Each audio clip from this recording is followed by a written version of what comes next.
This is Caribbean News Desk. I'm Dennis Chabrol. First, the headlines. Dominica's opposition party loses one of its seats in a controversial recount. Zero rating of basic consumer items in St Kitts and Nevis sparks off debate about political plagiarism. The UK has delayed the takeover of the production of passports for its overseas territories.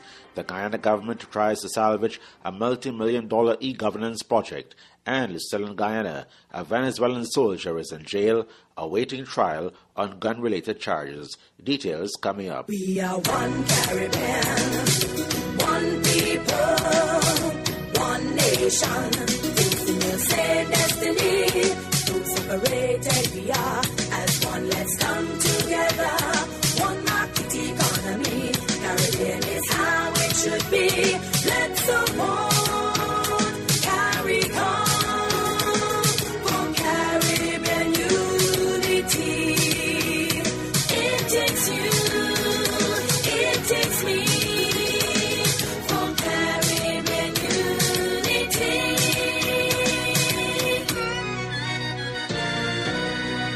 Dominica's opposition United Workers' Party, or UWP, which had preliminarily won 6 of the 21 seats, has now lost 1 seat to the ruling Dominican Labour Party during a recount.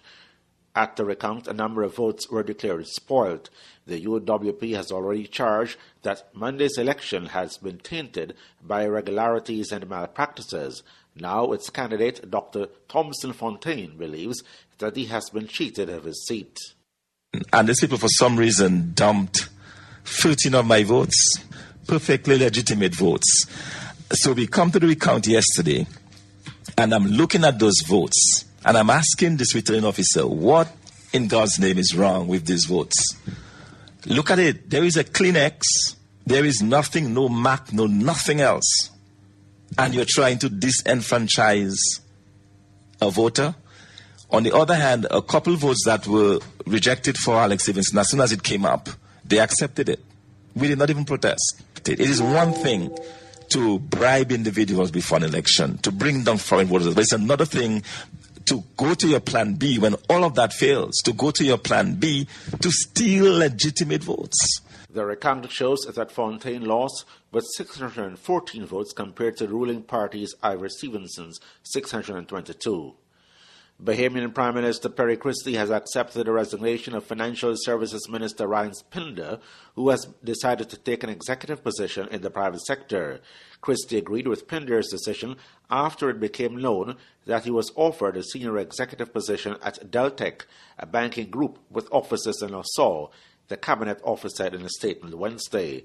The Prime Minister said Ryan had told him some time back of his decision to return to the private sector, and they had been in close contact ever since as to the timing of such a transition. Christie said that they both agreed that with the year drawing to a close now would be a good time to make an announcement. Christie said Pindler would continue to serve the people of the St Elizabeth constituency as their Member of Parliament. The Prime Minister is expected to announce soon who will become the next Financial Services Minister. In St Kitts and Nevis, there is political tussle over the zero VAT rating of several food items. Prime Minister and Minister of Finance Dr. Denzel Douglas has announced that more than 70 basic consumer items in the Twin Island Federation will no longer be subjected to value-added tax or VAT. We have removed VAT, as you said, from some 70 items, which are the commonly used items of our people. It's part of the family shopping list. 70 plus items. But not only that, mind you, not only that, duties as well removed.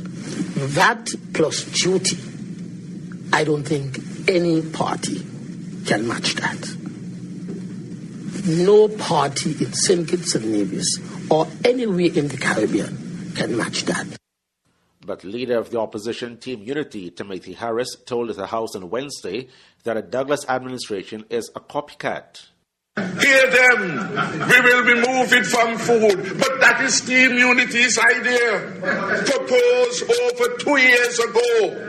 And then they come, Mr. Speaker, with the folly and frolic that one category is balanced diet no VAT on items for a balanced diet? How good it would be. But wasn't that what Team Unity said when we said we will zero rate it on all food items? For your good health then. The recommendation from a bad doctor is pig snout, it's pigtails, it's pig ears. For your health and wellness.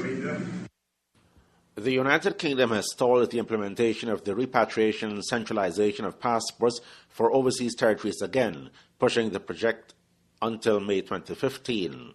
Until the repatriation is complete, the Cayman Islands Passport Office will continue to manufacture Cayman passports from its current stock. But stocks are running out, and indeed may be finished by the time the United Kingdom implements its new system. So there is no room for any further pushbacks. Speaking to lawmakers in the Cayman Islands Legislative Assembly earlier this week, Premier Alden McLaughlin told them of the decision to repatriate and centralize the manufacturing of all UK passports, including overseas territory passports, was made by the UK Home Office without any consultation with Cayman or the other overseas territories. We have been able to ensure that aspects of a British Overseas Territories citizenship passport remains. We have also had robust talks with Her Majesty's Government regarding timeframes for the manufacturing of the new passports and also for the Cayman Passport Office to maintain control over the actual issuing of passports. And we also raised the concern regarding the need for Cayman to be able to provide emergency passports when needed. Mr. McLaughlin has reported by Radio Cayman, asked the Foreign and Commonwealth Office to treat this issue as a priority. In response, the Home Office acknowledged that it understood the need and has agreed to send a small number of officials involved with the repatriation project to Cayman early next year. The Premier has also asked that this subject be added to a follow-up meeting scheduled with the Foreign and Commonwealth Office in January or February next year. The Cuban Interests Section in Washington announced Wednesday a 3-month extension of passport renewal services in the United States, which have been hampered by the mission's lack of a local bank. Cuba's diplomatic mission said that while it continues searching for a solution to the banking issue through March 31, 2015, the Interest Section will renew passports for Cubans traveling to the island. The mission said in a statement that applications submitted on humanitarian grounds will continue receiving expedited processing. Cubans living abroad must have a valid passport to travel to their homeland. The Cuban Interests Section said that despite the efforts made since February 2014, it has been impossible to identify a U.S. banking institution or a foreign institution operating in the United States or a third country to perform the banking services required to provide full consular services. The predicament, according to Cuba, results from an intensification of financial persecution measures connected with the economic embargo the U.S. government has enforced against the island since 1962.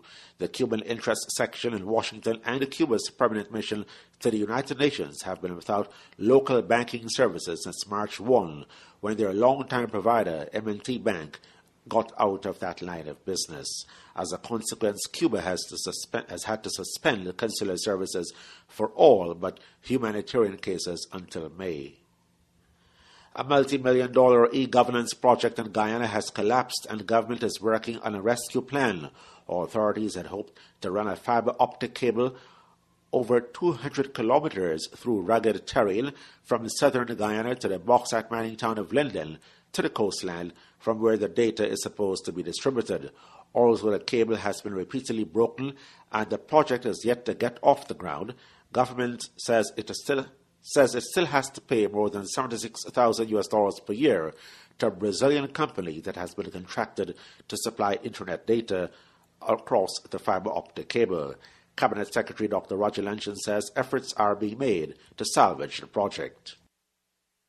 But I'm involved with discussions with a local firm in collaboration with a neighboring country, another firm, to conclude the rehabilitation of the existing cable that traverses the over 200 kilometers from its entry point in Lethem to its termination here at Castellani in Georgetown.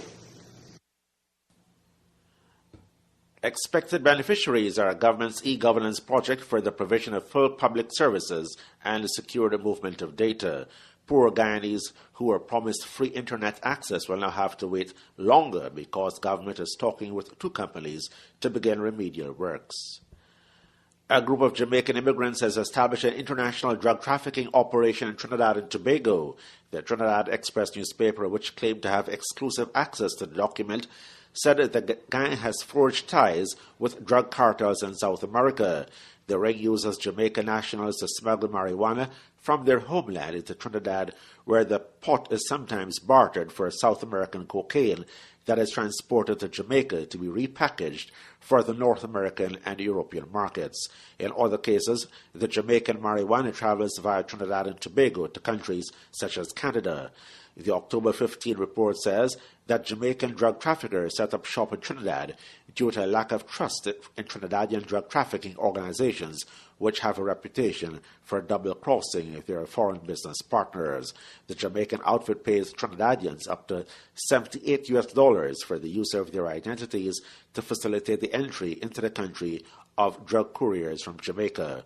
The couriers, known as mules, make $1,500 to $2,000 per journey. In October, Trinidad and Tobago's Ministry of National Security barred 13 Jamaican nationals from entering the Twin Island nation and deported them back to Jamaica. The incident spurred the Jamaican opposition Foreign Affairs spokesman Edmund Bartlett to demand that Kingston press Port of Spain to comply with Caribbean Community Accords mandating free movement of people among member states. A Venezuelan soldier who is facing firearm-related charges was Wednesday further remanded to prison in Guyana. Sergeant Johnny Ventura Gomez Ribas allegedly committed the offenses on December 5 at Iterengbang, a Guyanese gold mining district immediately east of the border with Venezuela. So far, 2 bail applications have been turned down by a magistrate. Gomez Ribas is accused of being in lawful possession of a 9mm Taurus pistol and 9 rounds of matching ammunition and discharging a loaded firearm. He allegedly discharged the gun at fellow Venezuelan Euangelo Ubera with intent to maim, disfigure, disable, or cause grievous bodily harm. We are 15 states with a common goal, a unified purpose to face the world, enriching lives, empowering people, creating a strong economic region. No matter where you're from, no hassle, just freedom. Whether business, school, or pleasure, we will benefit together. The CARICOM single market, good for you and me. The CARICOM single market, good for you and me. The CARICOM single market, good for you and me. Oh yeah. And that's it for Caribbean News Desk. Thanks for joining us. You can visit our website at caribnewsdesk.com. We're also on Twitter at twitter.com/demwaves. If you'd like to advertise on our program, drop us a line at caribnewsdesk@gmail.com. I'm Dennis Shamroll. Have a good evening.